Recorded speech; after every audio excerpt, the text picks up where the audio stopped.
All right, so how do we deal with this kind of situation that we're presented with? Well, we have an option. Introducing our senior design project, Drone 4, the final chapter. I'm Connor Furlong. I'm Noah Rosenblatt. I'm Charlie Warwick.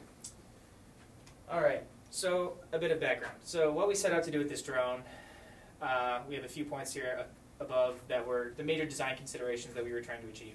The first was that we wanted it to be able to fly with precise control through use of a transmitter.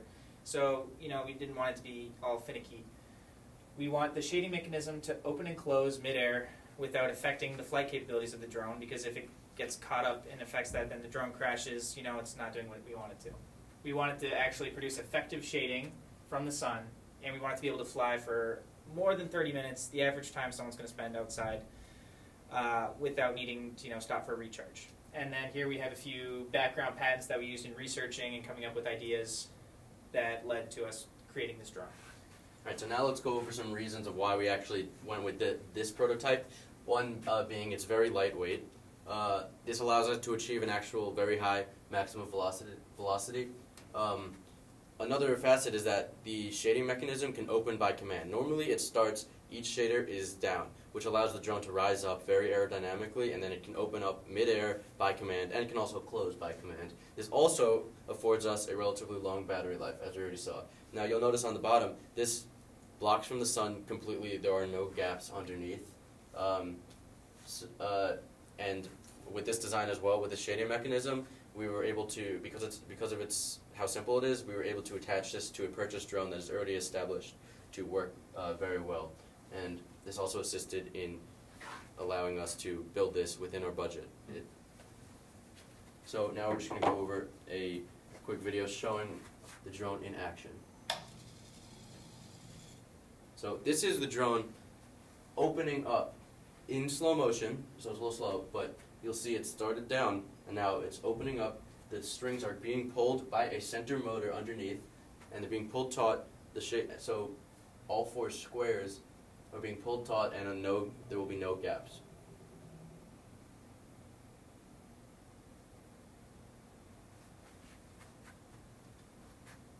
Okay, now we're going to see the drone actually flying, and you'll see pretty soon how it actually blocks the sun.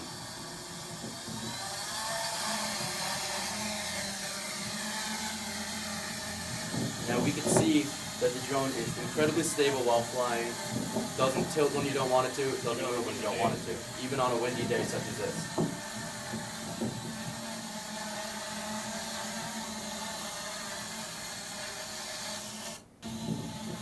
So now Connor will be going underneath the drone just to see the shading, and you can see how well it actually blocks the sun.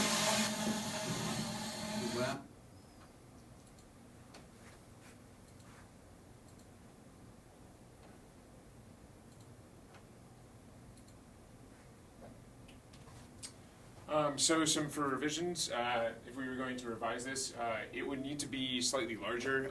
The actual shading, it shades fairly well, but depending on where the sun is during the year, the shading mechanism would need to be a bit larger, maybe angled down a little bit to provide better sun protection.